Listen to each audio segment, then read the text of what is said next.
Bum bum bum bum bum bum bum bum bum bum da da da bum dum dum dum.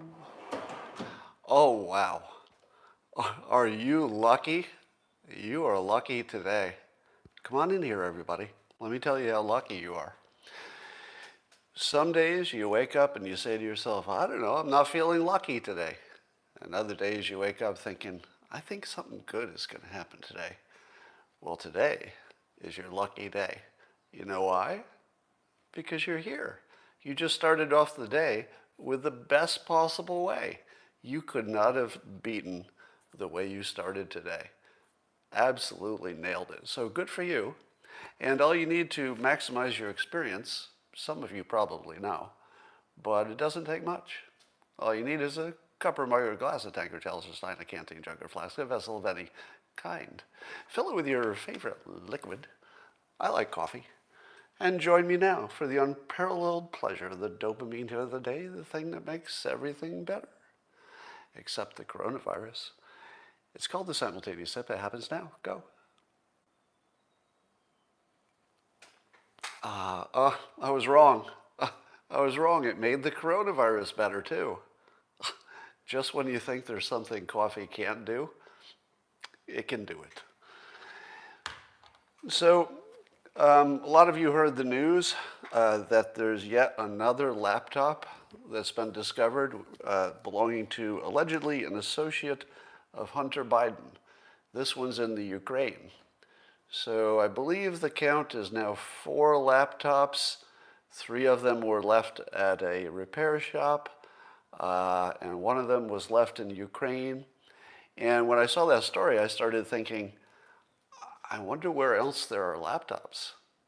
Because I didn't even know that was a thing. I don't think I've ever forgotten a laptop anywhere. But I thought, what if I have one? So I started looking through my house to see if I have any Hunter Biden laptops, and I do. Look, I found one. So there's at least 5 Hunter Biden laptops. I've got one in my house. It was in the garage. It was behind some rags. I don't know what it was there. I'm not sure why it was there, but I'll be checking it later for emails. You should check your house too, because there are Hunter Biden related laptops frickin' everywhere. Check behind the couch. If you've got cushions, look under the cushions. You probably have a couple of Biden laptops. I mean, why wouldn't you? So I see the news today that Biden was double masking at church. So he had 2 masks on. He had a white mask below a darker colored mask. And I'm thinking, that's a good start. That is a good start. But 2 masks? Could you really be safe with just 2 masks? Because I'm thinking, I value my life. I'm thinking 3 to 5 masks would be safe enough to go to church. Now, considering he was also in church, so there was that extra risk of some religion getting in through the mouth area. Satan, for example, maybe when Biden went to church with his double masking, he was thinking 1 mask for the coronavirus, 1 mask to keep Satan out of his mouth hole, because that could be a problem, couldn't it? So I'm thinking I might triple, maybe quadruple mask, just cover all bases. I've got a tip for you on how to accept bribes when you become a senator. Now, nothing about what I'm about to say is to suggest that Joe Biden has taken bribes from anybody. I have no data, no information that would suggest that. All right, so let's start with no information to suggest he did anything illegal. Swampy, perhaps. But illegal? I don't know of anything.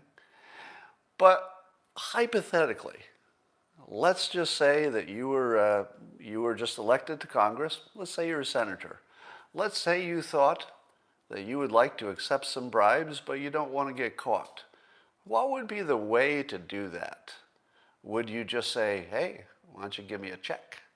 I'll put that check in my bank. That'll be safe enough. No, you would not do that because that would create a paper trail, a digital trail, and you would not want anybody bribing you in any way that could be discovered later in any easy way. So one thing you might do, and there are lots of ways to do this, but I'm just going to throw out one suggestion. One thing you could do is buy a fixer-up mansion, something that you could just sort of barely afford, but you definitely couldn't afford to fix it up.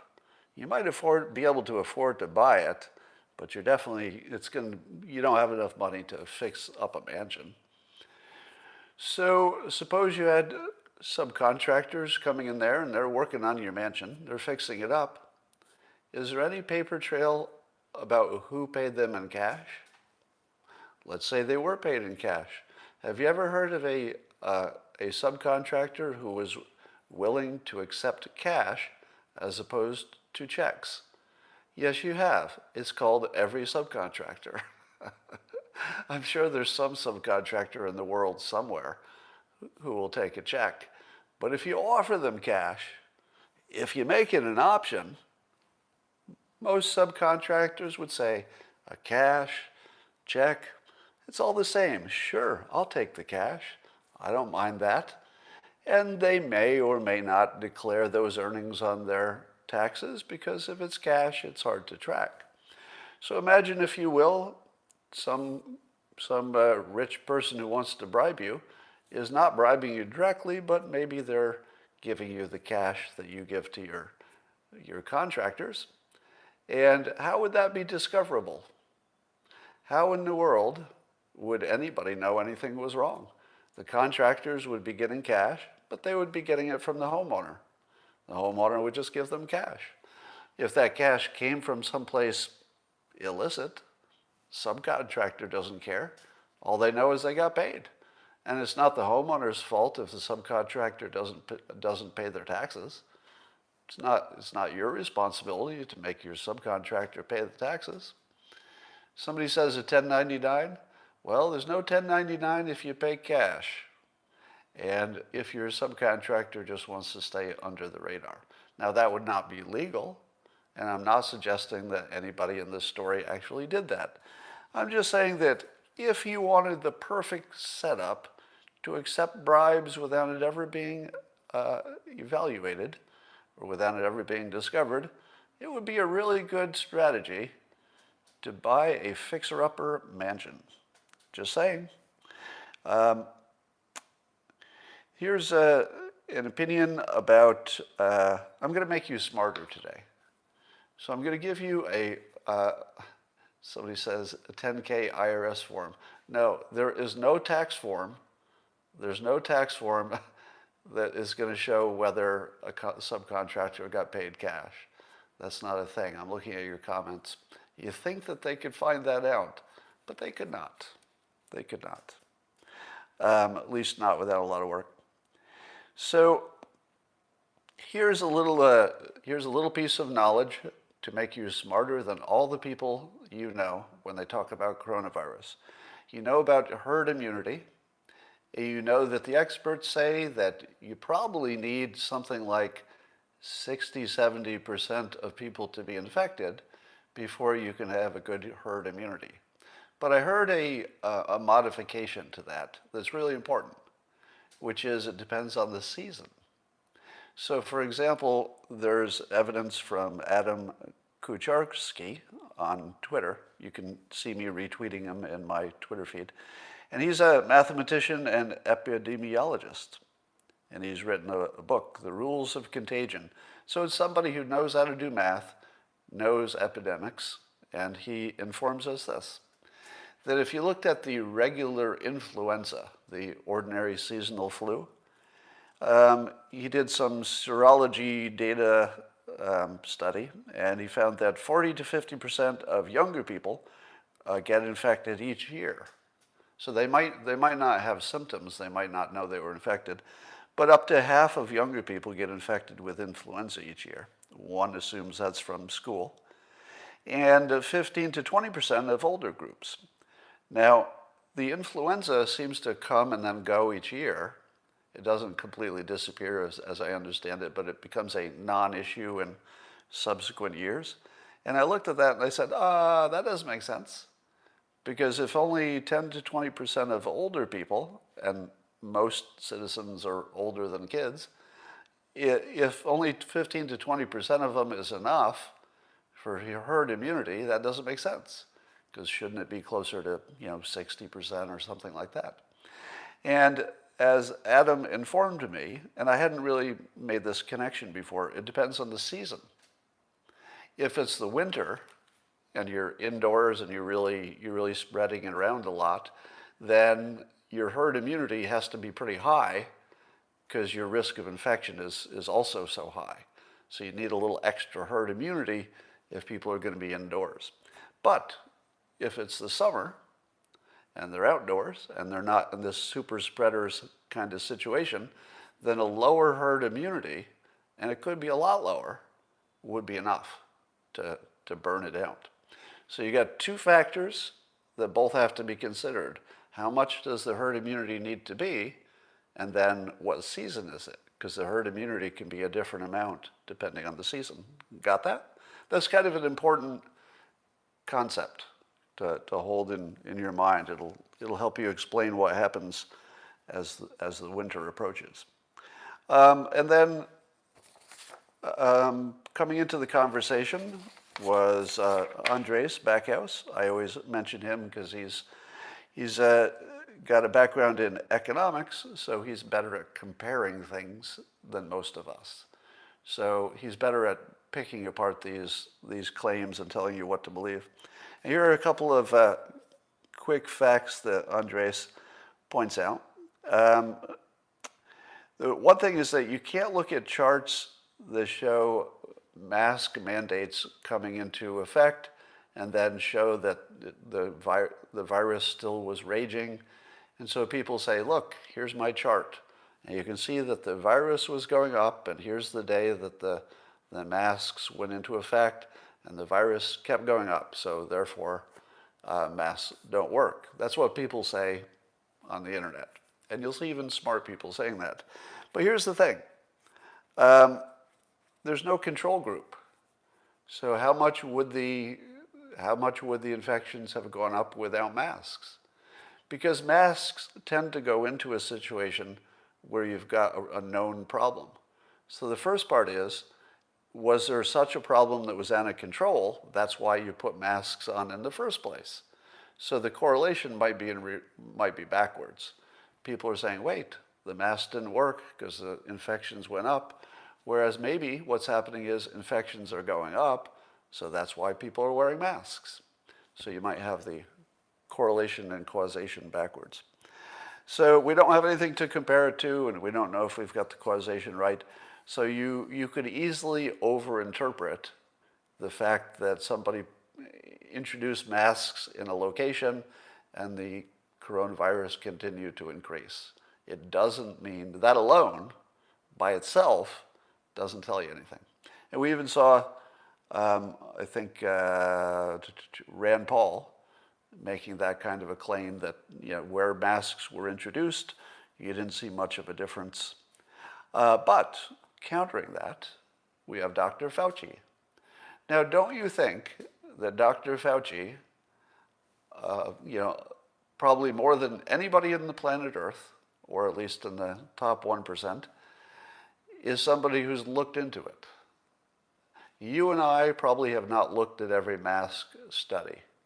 And you and I may not be qualified to look at a mask study and know if it tells you something useful or it doesn't. But Dr. Fauci has, and people he's talked to has, and other experts have. And as of yesterday, Fauci says the meta-analysis show that masks really do work in preventing infection.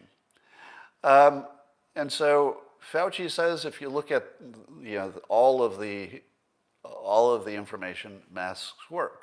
Now, does that mean that masks have been tested in one of those reliable kind of tests, the kind where you do the randomized controlled study? Well, in order for it to be controlled, you would have to have some group that you said, hey, There's going to be a whole bunch of coronavirus in your environment, but we don't want this group to wear masks. You can't do that study because you can't say to people you shouldn't wear masks during a coronavirus because the expectation is that they probably work. So given that there's such a strong feeling among experts, who could be wrong? They could be wrong, right? It's possible. But they have a strong feeling that the masks work, and under that condition, you can't do a controlled test because you can't ask anybody in a coronavirus environment to not wear them. It just can't be done. So the meta-analyses have to do with other viruses or other bacteria or other kinds of infections. So you might say to yourself, wait a minute, those other things are not like this thing. This coronavirus is not the same size as other things. It's not a case of protecting the person with the mask. It's more about protecting the other people. It has a higher R value, meaning it's more infectious. Does that make a difference? Probably. But there you have it. Dr. Fauci, who has looked at the data, says, and somewhat unambiguously he says this, he's not really hedging it too much at all, really. He's not hedging it at all, I'd say. He's saying masks work. Is he right? We'll see. We'll see. All right. We'll get back to this coronavirus stuff. I got some more fun stuff to talk about. I was watching a movie last night, and every now and then I say to myself, I'm going to try watching a movie again. Because some of you might know I bailed out on watching movies because they're so bad. First of all, they take too long and they're all hackneyed and it's the same movie just rewritten over and over. There's always a car chase. There's somebody killing a lot of bad guys. There's somebody tied to a chair. Yeah, they're just all boring and predictable. So I watched this movie with Jessica Chastain. I forget the title of it, and you certainly don't need to watch it. And she was some kind of a super spy who, everybody was trying to kill her. And so it was one of these action movies in which the hero, in this case played by Jessica Chastain, kills lots and lots of bad guys from the beginning to the end. It's just death count, death count, death count.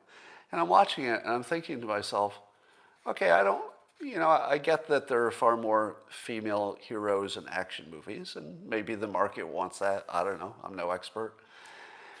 But I thought to myself, in what other situation, do you get a person from one demographic group, in this case a woman, who can slay unlimited numbers of people from another demographic group, in this case men, and that's okay? And you can make a movie about that. What other situation could you do that? Has there ever been a movie in which a male hero violently dispatches dozens and dozens, if not hundreds, of female characters? No, you're not going to see that movie.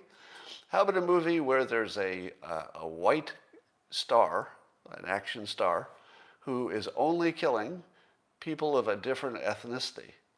Well, you used to see those movies when I was a kid, right? And it was either like a war movie from World War II where the only people dying were the Japanese characters in the movies, etc. But you don't see those in 2020.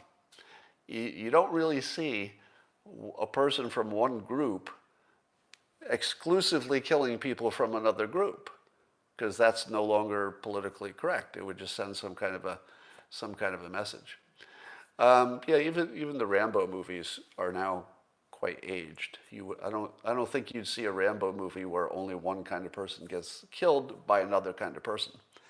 And so I ask you this: what is the impact on our youth of watching a female character killing unlimited male characters, but never the reverse? You never see it the other way. You can certainly see male characters killing unlimited other male characters. You'd accept that. I feel like it's devaluing men, and sufficiently so that we probably ought to ban those movies. I think if we've gone so far, and we've gone pretty far with this political correctness, you either have to make everything okay and say, all right, anybody can kill anybody, it's just a movie, don't take it too seriously. Or you have to say, I don't think the one thing we can not only allow, but feature. In fact, find me an action movie that does not include a female lead character killing hundreds of males. That's the basic movie right now, right? Birds of Prey, female characters killing male characters. That's it. That's the movie. And I think you're going to see a lot more of that.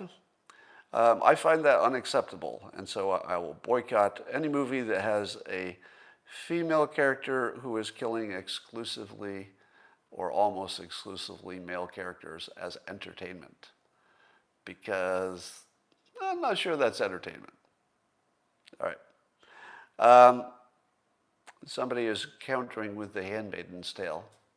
I feel like The Handmaid's Tale is from the perspective of the victim. If the movies I was talking about were very sympathetic to all the hundreds of henchmen who got killed, it's like, let's do this. Let's do a movie from the perspective of all of the bad guys who got killed. That's what The Handmaid's Tale is. That's from the perspective of the victim. See? So that's more of the same. It's not the counterexample. That's more of the same. All right, let's talk about the polls. And let's talk about who's going to win. Do you want some optimism about Trump winning the election? I got some. You ready for some optimism? I told you this was going to be the best part of the day. It's going to be incredible. All right, so first of all, the major polls and the polling average would show that Trump is not only behind, but behind by fairly large numbers. But we know from 2016 that the polls in general, not every poll, all right, we love our Rasmussens and Zogbys and a few others, Trafalgar, but the polls in general appear to be, I feel like I can say this as just a fact, they appear to be illegitimate.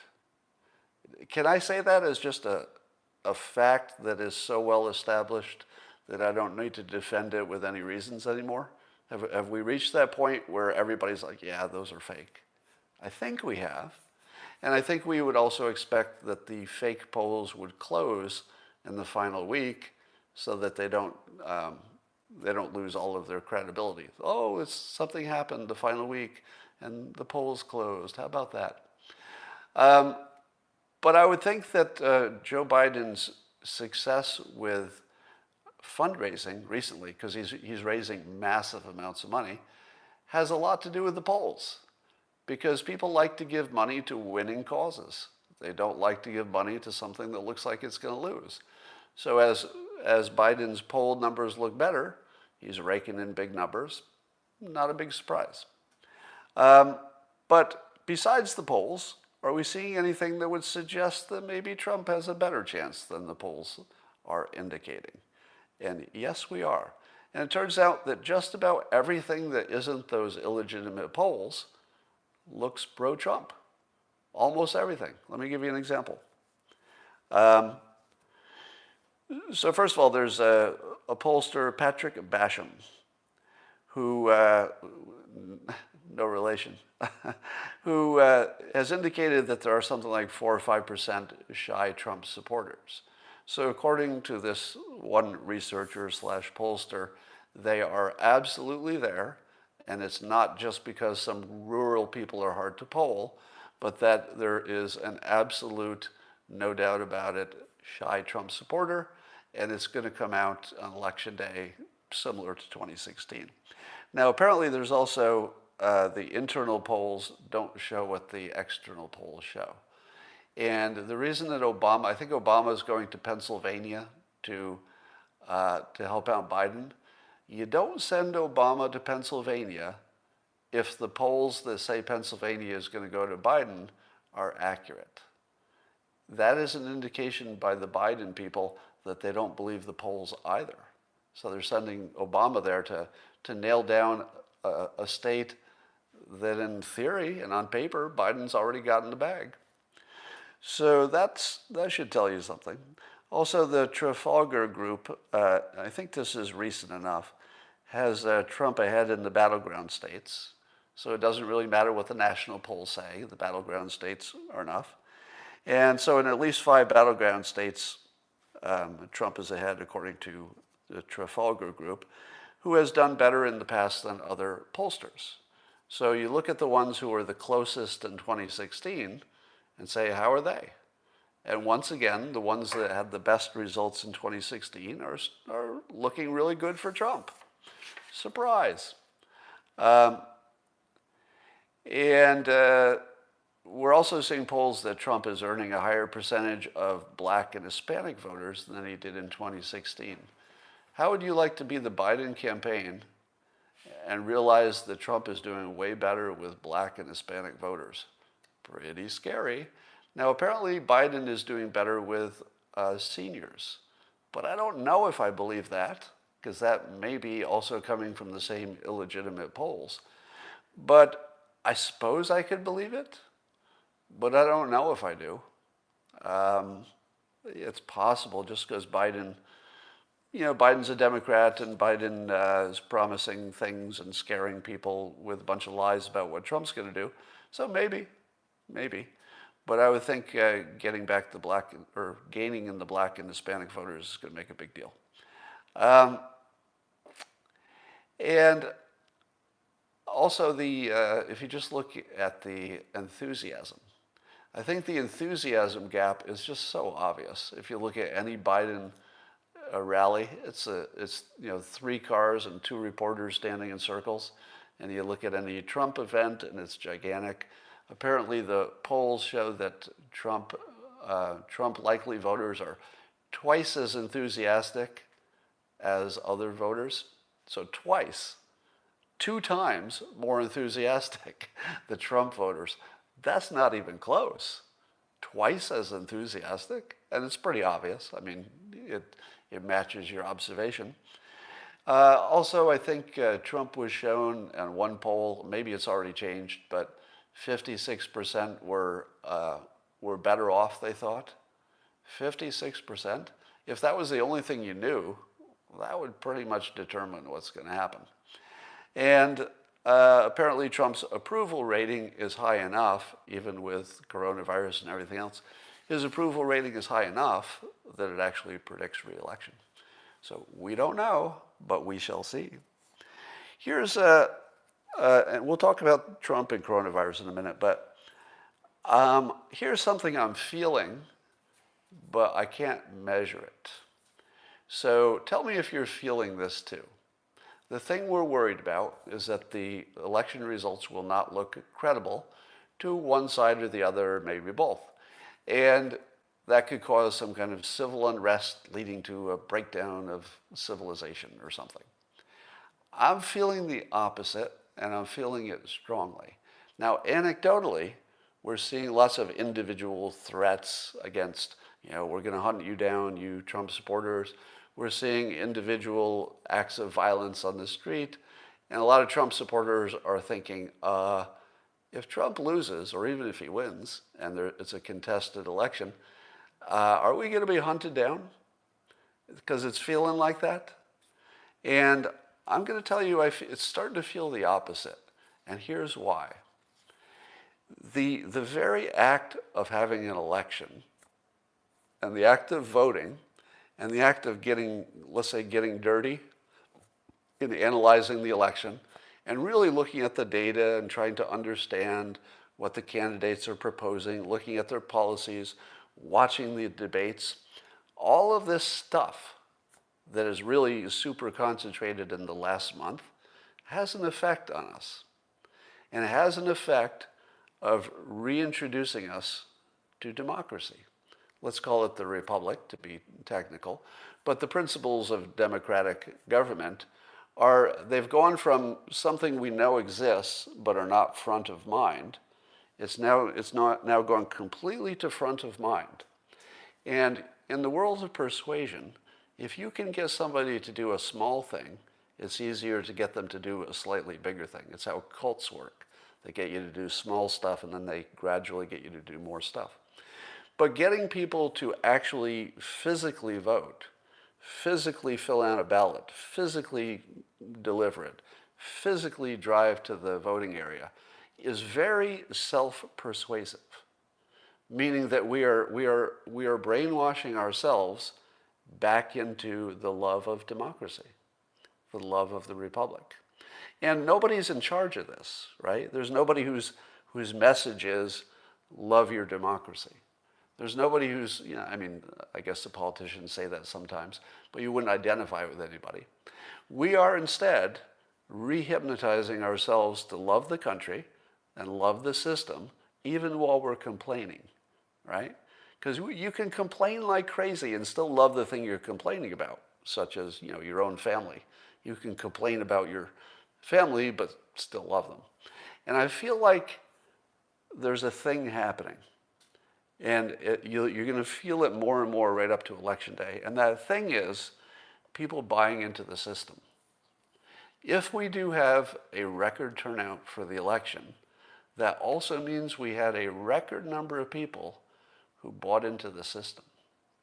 And that is a very stabilizing thing. Very stabilizing. And the more people you see simply participating in a peaceful way, and those number of people are going to be, how many? Over 100 million? How many? Can somebody in the comments tell me how many people actually are likely to vote? 100 million? Now add up all the people who have protested in 2020. All of them. Every person who went on the street, not just violent people, not talking about looters, just every single person who went on the street, every person who's threatened a Trump supporter, every person who did violence, if you add them all up, how many are there? 20,000? What would be the total number of people who seem to be revolution-minded, actually marched? 20,000? Maybe 100,000? But we're talking about 100 million Americans just reminded themselves that they were Americans. And we're going to keep reminding ourselves. And we're going to remind ourselves all the way to Election Day. And when this election is over, no matter which way it goes, and we fight about it, because we will it go to the Supreme Court? I'd say more likely yes than no. More likely yes than no. But when it's all done, we will be immersed in the system. We will have participated. We will have done our part. We will have looked at the Supreme Court and watch it do its part. It will give us an answer that we will respect because it won't be stupid. It's some of the smartest people in the whole freaking country are on the Supreme Court. They're not going to be stupid. You're going to be proud of it. You're going to be glad of it. You're going to be happy that you live in a system that can do this. It can do this. We can do this. Meaning the system can do this, and we can do it as well. So my feeling at the moment is that no matter which way it goes, there will be, the required paid demonstrators. But I think the people demonstrating will largely be the organized people who have an agenda. The Marxists, anybody who's getting paid by an outside authority, some organization that's trying to get power.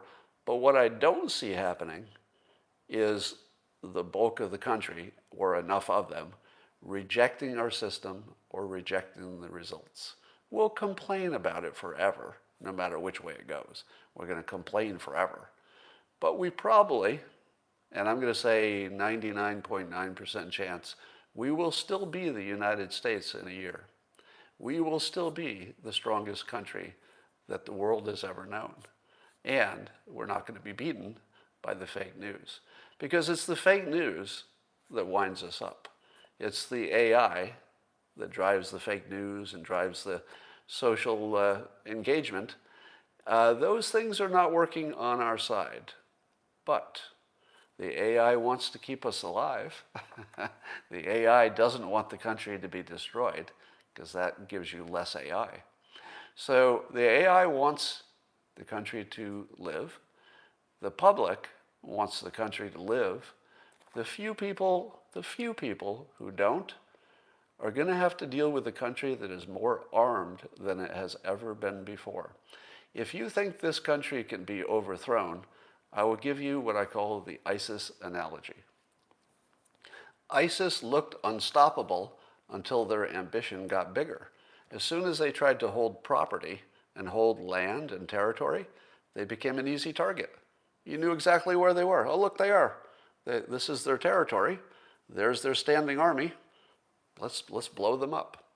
So things that work on a small scale do not necessarily work on a big scale. So if you take all these protesters, etc., they found this little niche, say it any way you like. Translate it into your head to your favorite pronunciation. So they found this weird little time and place that they could have unlimited trouble. They'd have to find a democratic location. They'd have to get enough people that, the police were sort of outnumbered. They'd need to have just the right political situation. They'd need to have funding from the outside. They'd have to have the right organizers. They'd have to have the right weather. And they would have to have a whole bunch of things. It has to be sort of perfect. But one thing they really, really need is that the citizens in the area they're causing trouble are not heavily armed. And that's not true once you get into the middle of the city. As soon as you get into the suburbs, people are armed to the teeth. And it's only going to take, I would be amazed if there's not a mass casualty event, let's say, working against the protesters. Now, the fact that it hasn't happened yet tells you a lot. As someone else was opining on social media, the fact that conservatives who are armed to the teeth, we all agree on that, conservatives are armed, but they have, I would say that they've held back the level of violence that they are capable of delivering. They have held back almost completely. The Proud Boys actually like to fight. That's literally part of the culture. So they sort of look for trouble. They like fights, but they don't represent, conservatives or anything like that. They have some overlap, but they certainly don't represent them. So it would take a lot, apparently, to get conservatives mad enough to be violent in some general way. But if you move into the suburbs, you got it. If these protests move into the suburbs, it would be like ISIS trying to hold property. You're going to move all these people into the kill zone, and somebody's going to do something that we don't recommend, but it's predictable, right? And once there's a mass casualty event among the protesters, they may be less inclined to protest again.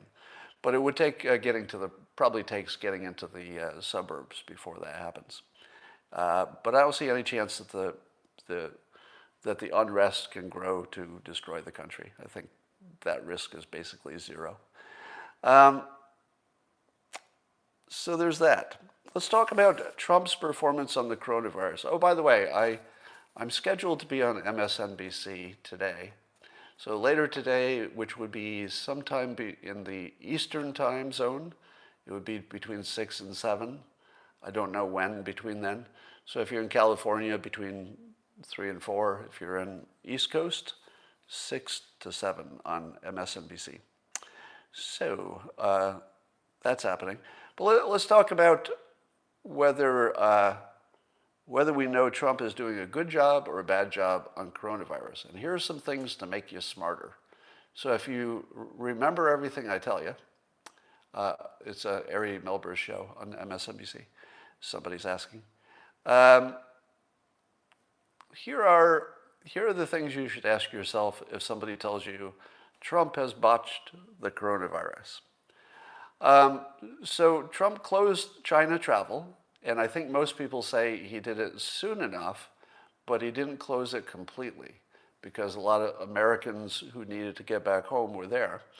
And there's some thinking that he should have forced them into quarantine or not let them come home, I suppose. I don't know how that works. How do you not let Americans come back home? That's a tough one. And we didn't really have the testing resources, and there were so many of them, apparently lots of them, that you couldn't test them all or quarantine them all. It just didn't seem practical. But here's the question I haven't seen asked or answered. What did the experts recommend about the, I think it's mostly American citizens, who were allowed back in from China? Did Fauci and Birx say to President Trump, yes, you should close travel from China, but make sure you close it all. Don't let the American citizens back in? Did that happen? Do you know if that happened or it didn't happen? Because I don't know. That feels like it's pretty important, right? Because if the experts were not terribly concerned about the number of people who were going to get back in, then why should the president have been concerned? If what we're asking of the president, somebody says, yes, Fauci did. So if you have a source for that, I'd like to see it. I'd like to see anything that would suggest Fauci said it should be closed completely versus allowing the Americans back in, which would be a smaller number compared to total travel. So that's a question that I don't know, but if somebody says that too many people got back in, throw it back at them and say, what did Fauci and Birx say? Did they say not to let those people in? Some says they were quarantined. I don't believe that's true. I don't believe that the people coming in from China were quarantined. All right, so the number one question there is, what did Trump do that's different from what the experts told him to do? If Fauci and Birx had told Trump, no, you have to stop everybody, if that happened, wouldn't we know that?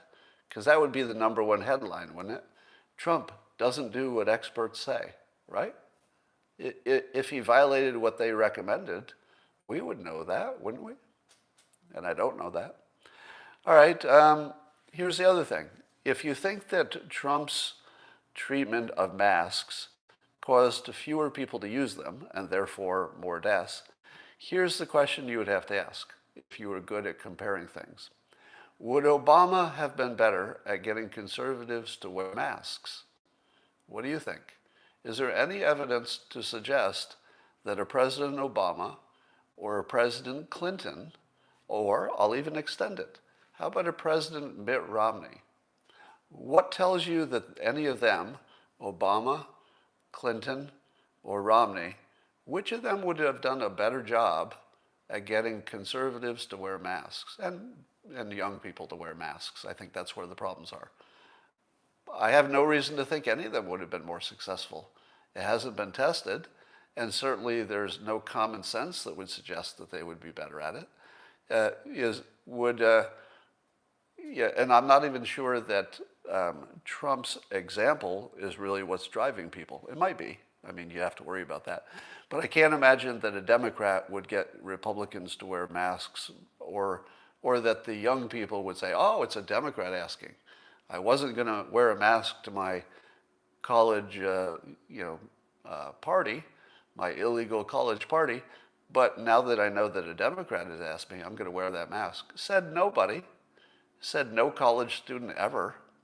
So I would say that the idea that Trump has not handled the mask wearing fits common sense. In other words, as you're watching him, you're saying, surely the way you're talking about this is suboptimal.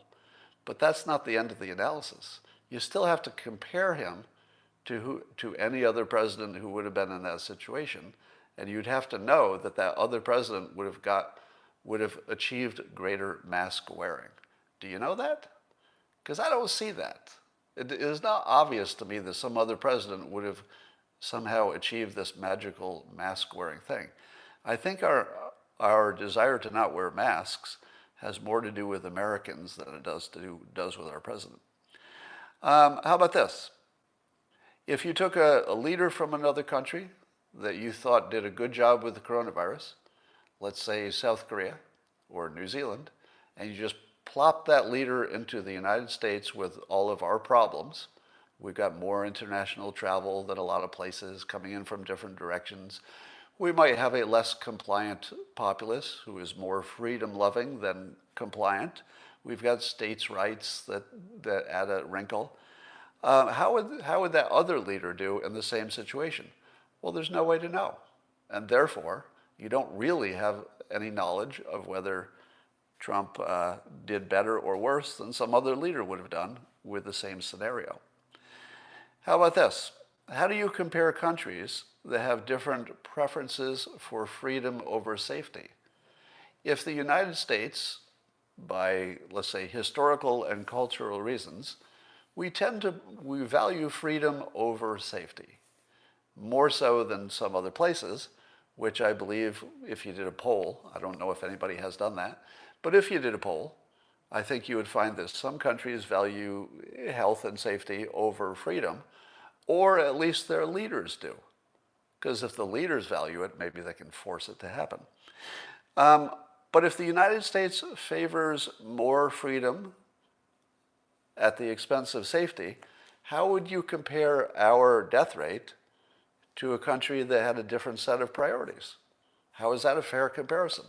We should only be compared to countries that have the same, let's say, preference for freedom over safety. And who would that be? I don't know. Do you? Because we didn't do exactly the same thing as Sweden, so that's not a good comparison. So people who are good at comparing things know that we don't have anything to compare. And how about this? We still don't know why one country does better than another country. We don't. If you read experts, and I'm talking about actual experts, who are talking about, let's say, Sweden's experience, they don't even agree. There's no expert consensus on why Sweden is having the experience that they are. We don't even agree if it's a good experience. The experts can't even agree if things are going well there or poorly. I mean, think about that. We don't even know if they're doing well or poorly. And we don't know why some countries mysteriously have good effects and others don't. We have lots of hypotheses, from, cultural distance things to, I think vitamin D might be a big part of it, age, ethnicity, maybe masks, maybe distance, who knows? We don't know. So if you don't know, and I think that's fair to say, I feel like that's completely fair to say, that we don't know why some country does really well and some country doesn't. And if you don't know why some country is doing well and another one isn't, why are we attributing that difference to the leaders? Because there's no evidence that it's the leaders that are the problem or the solution. All right. Now, so that would be the defense of the president's performance, and it's mostly around the fact that you really can't tell how anybody's doing. So that's the summary. You just can't tell. The fact that we have different outcomes only tells you there are different outcomes. The different outcomes do not tell you the quality of the leadership. It doesn't tell you that. All right? And when you imagine it does, you're in purely irrational territory. But that said, are there some things we could say about the president's performance that you could still clearly say are suboptimal? And the answer is yes. Here are the things that I would put at the top of the list. On day one, I can forgive that we didn't have good testing, because apparently there was a technical problem. We didn't know we had it. We got a late start. It's not exactly the president's fault. It was the fault of the experts who were doing the test kits, etc. But now it's been, 7 months in or something? 7 months later, I heard somebody else ask this on a news show, so I'll just borrow this thought. Why is it that 7 months in, the most capable country in the world, I'd like to think we are, maybe not, why is it that I can't just walk down to CVS and get myself a coronavirus test as often as I want? Ideally, I'd like to have the results, same day, 15 minutes. But are you telling me that if we put, balls to the wall, War Powers Act, pull out all the stops, stop at nothing, to make sure every citizen could get tested every frickin' day? Every citizen, every day. how would we look in terms of the coronavirus if we could do that? Well, a lot better, right? It would be a lot better. Has the president done that? No. No. And although he has done a lot, and there's a lot happening with testing, a lot of different companies are working on it, it does feel to me, just sort of as an observer, that by now, if our president was doing everything that, hindsight tells us he should have done, we would be a lot further along in all of us being able to get tested as much as we wanted. I feel like that's a safe statement. So if somebody said that's a problem, I don't know if I could argue that. I have argued in the past that contact tracing only works when you have just a few infections, and it doesn't work if you're already massively infected, as we were by the time we had enough tests to even think about that. So I think I would not blame the president for doing less contact tracing, because we didn't have the ability to do it until it was sort of too late. But we should be able to test sort of everybody by now. And if we can't do it by now, can you tell us when we could do that? Is that sort of a late November, you're going to be able to go into any Walgreens and get a test? Yes or no? I'd love to know if that's on track. Somebody says disagree in the comments. You've got more room for text than the word disagree. So while testing is more available, it's certainly not available enough. Why don't you have an oxygen meter in your house? How many of you have your own oxygen meter? It's an inexpensive device. You just clip it to your finger and it tells you your oxygen level. Why don't you have one of those? Because those are really one of the first indicators you got a problem, even before a test, probably. Now, a lot of you have them, but why isn't a national effort to put one in every house? Wouldn't you feel better if the president had said, look, we're gonna fund one of these companies that makes those oxygen meters, and we're gonna just mail one to every house with a ballot. We'll probably mail them to the wrong addresses too. We'll just mail one to every house. There will be no house that doesn't have an oxygen meter. That would feel like better leadership, right? And that didn't happen. Why are we not being continuously reminded to take more vitamin D? Wouldn't that feel like good leadership? If every time you saw the president, he said, make sure you're supplementing with vitamin D, because he does mention wash your hands and wear a mask if you're in close social distancing range. But wouldn't you like to see a little more on vitamin D? You're probably doing it on your own, but wouldn't you like to see more of that? And why have we not done a test of 2 different cities, one where masks are required, one where they're not, if they have enough in common that maybe you could tell there's a difference? I would feel like we had better leadership if we had more tests going on. A test this versus this, A/B testing. I don't see that. I'm not sure that would be easily organized by the federal government, but they could at least call it out. If there are 2 cities that went 2 different ways, I'd like to see the president say, okay, we got a good test case. We got Cleveland going this way, we've got Miami going this way, and hypothetically, let's say they had enough in common with infection rates or whatever, that now we can see if these procedures make a difference in the curve. Wouldn't you like to see that? And then, of course, Trump has claimed that he does a bad job explaining masks and the efficiency of masks. He made the claim that 85% of people who wear masks caught COVID. So he kind of butchered that explanation. It wasn't about masks working or not. So he's definitely said things which probably discourage people from wearing masks. That feels safe. But again, would Obama have done better? How would you know? I don't see conservatives saying, oh, Obama said it, I guess I'll go wear a mask now. Doesn't feel like that would happen. All right. So those are your pros and cons for Trump and coronavirus.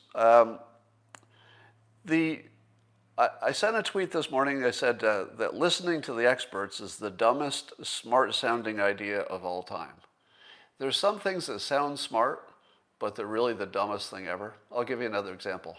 Be yourself. Have you ever heard that advice? So to try, be yourself. Just be yourself. That's the best thing you can do. Worst advice ever. There's no advice that's worse than be yourself. Now, here's better advice. Try to be a better version of yourself. Try to be better than yourself. Right? Now that's good advice. Try to continuously improve. Try to not accept where you are as good enough. Don't try to be yourself, because you wouldn't wear clothes, you wouldn't bathe, you wouldn't obey the law. If it was just up to you, just being yourself, you'd be the worst person ever. Do you ever have a friend who tells you that they're just being honest? Oh yeah, I know it might sound rude, but I'm just honest. I'm just being honest. Do you want that? Wouldn't you rather be around somebody who wouldn't be that honest if the only purpose is to hurt you? Can't help you. Didn't help you at all. It was just honest and it hurt. Maybe you don't want that person to be around you. All right, so listening to the experts is seriously the stupidest advice anybody ever gave. And still, I'm going to give you that advice too. It's both the stupidest advice ever given, and I'm also going to give it to you right now.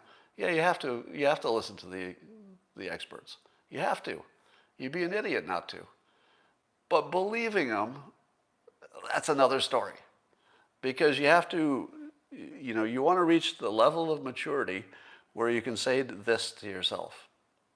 If the experts don't agree, how do you know which expert is right? You're not the expert on experts. You're not an expert on coronavirus. You're not an expert on climate change. And if you talk to the experts, you don't know if they're lying to you. You can't tell. You're just trusting the experts. So are you really trusting science? Are you really listening to science? Are you really listening to the experts? Well, you might be listening to them, but should you? You don't know. You don't know. How do you know that science is at that early stage where they might be more wrong than right on some topic, or they've progressed to the point where they're more right than wrong? How can you tell where they are on that progression? Can you tell that something is really settled versus something that's not yet settled? You can't tell. There's no way to tell. Even an expert can't tell that. So you certainly can't tell. So if you don't know which experts are right and which ones are wrong, what does it mean to trust the experts? It's nonsense. It's complete nonsense. So instead, on questions like, masks and hydroxychloroquine and lockdowns, clearly there are experts on both sides. So what about going with the majority? How about that? Should you go with the majority? Because most experts, if they're all on one side, let's say it's 90-10. Would you go with the 90 just automatically? Well, again, you don't know if this is a mature science in which when 90% of the people are on the same side, it tells you a lot. It tells you that that is a solid opinion. Or is it the beginning where 90% of the people are wrong, but we won't know for a while? How do you tell? You can't. So what I do is risk management instead. So instead of saying those experts are certainly right, I say to myself, if I follow this expert, what's the upside and what's the downside? So with masks, for example, I don't believe the experts, because that would be stupid. And I don't believe them because there are more that say that they work than don't, although I'm biased by that. I admit I'm biased by that, but it's not automatically true because most experts say it. It's not true because there are studies, metadata, meta-analysis, as Dr. Fauci says. That doesn't make it true because there are probably plenty of things that there's meta-analysis and it's wrong. And we know that 50% of the studies that are submitted to journals and published, peer-reviewed and published, something like half of them turn out to be not reproducible. So science isn't one thing that's right, and all the smart people believe it because it's one thing and it's right. Science is this big mess of stuff that is more wrong than right, because there's more stuff that you're working through the early parts than there are things that you've settled. And you don't know what's wrong and you don't know what's right. So I go with risk management, and I say to myself, for example, I don't know anybody who died from wearing a mask. Do you? I don't know anybody. I don't know anybody who got some incurable disease from wearing a mask. Do I believe it's possible? Yeah, totally. Do I believe that some people might be worse off wearing masks, and that the downside for those certain medical conditions, etc., is worse than the risk of getting coronavirus? Yeah, those people certainly exist. I would say so. But until I see people dropping from mask-related illness, I'm going to go with the meta-analysis and the Fauci that says, we think it works. It might work. Could be wrong. But we don't see people dying from wearing masks. But the meta-analysis strongly suggests people will die from not wearing masks. So it's a risk management question. That is how smart people act. Trusting experts is the dumbest frickin' thing you could ever do in your life, even though they're usually right. They're usually right. I would bet that if you looked at all expert opinions over time, you'd find they're more right than wrong, depending on the category. All right. And that's about all I wanted to talk about.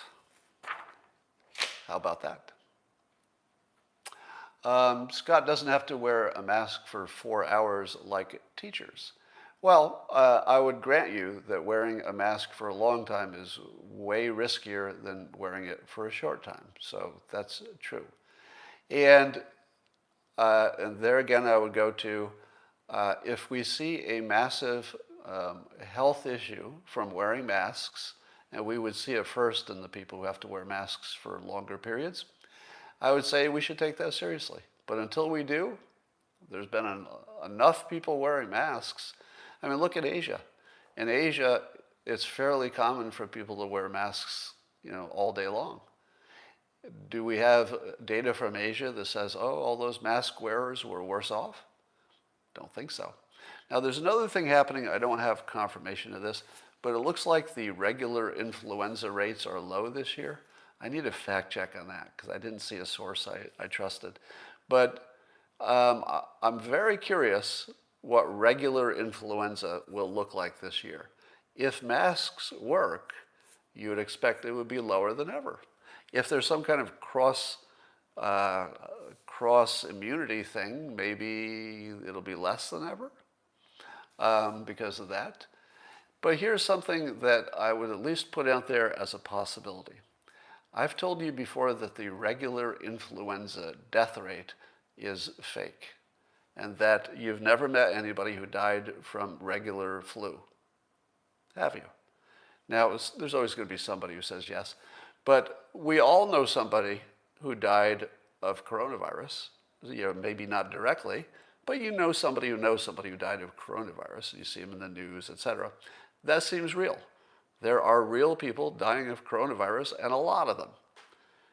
You don't know a lot of people who died of influenza. I know exactly 0 in 63 years of life. Apparently 20 to 50,000 people around me have been dropping dead from this influenza, and somehow I never noticed. It escaped my view. I certainly know people who died in traffic accidents, and that's about the same number per year, right? Ask yourself this. Do you know anybody who died of an overdose or anybody who died of a traffic-related accident? Yes, you do. How many of those are there per year? About the same as alleged influenza deaths. I mean, it's in that range, the low tens of thousands per year. Same range. Why is it you know somebody who died of AIDS? Probably. You know somebody who died car accident. I know somebody who died in a parachute accident, but I don't know anybody who died of influenza. So I'm going to say that, and this is one of the tips I have in my book, Loser Think, that if you're trying to figure out what's true and what's false, here are some tips. If the news on the left and the news on the right says a fact is a fact and they say it the same, it's probably true. If either the news on the left or the news on the right are the only ones that say it's a fact, but the other news says it's not a fact, it's probably not a fact. All right? Whoever says it's not true has the advantage. It's usually not true if somebody says it's not true. All right, that's a weird comment. And the other way you can tell if something's true, or at least it's a flag, is if the official data completely conflicts with your observation. All right? For example, most of my life I was taught that if you ate within, I don't know, half an hour or whatever of swimming, you would get a cramp and you would die because you ate food too close to swimming. And yet, I lived my entire life without hearing of a single person who died because they got a cramp because they ate food too close to swimming. Do you know how many times everybody I know ate food too soon to swimming? Basically everybody. So the whole world is full of people who are violating that, eating food and swimming, and I'd never heard of anybody who got a cramp and died from swimming. And then decades pass, and sure enough, the science comes out and it says, there was never any science to suggest you would get a cramp from eating before swimming. Sure enough, the observation was that none of it was happening. The data, what I thought was the science, probably was never real science, but I thought it was science, said that people were dropping like flies, or at least they could. So the influenza thing is the same. It's the same, that it doesn't match observation. And I still have a big question on the Spanish flu. I'm seeing in the comments, somebody mentioned that. How did the Spanish flu ever go away? If everything that we've been told by the experts is true, and remember, we're supposed to trust the experts, but the experts have told us that unless you have herd immunity, a virus isn't going to go away. Spanish flu didn't reach herd immunity, did it? But it went away. So is that because there was some other immunity that was cross immunity? Was it because there's a genetic thing where all the people who could get it got it? There's a big, big unknown about the Spanish flu. And I see people even disagreeing about whether masks worked during the Spanish flu. I feel like we would know that, wouldn't we? But I guess we don't. All right. That's all I got for now. I think that's plenty, don't you? I hope you enjoyed today's episode of Coffee with Scott Adams. And I will see you, well, if you're watching me on MSNBC, you'll see me later today. Otherwise, I'll see you tomorrow. All right, YouTubers. Periscope is off. I'm just watching you right now, looking at your... somebody says that they wore gauze for the Spanish flu. Yeah, that wouldn't work as well, would it?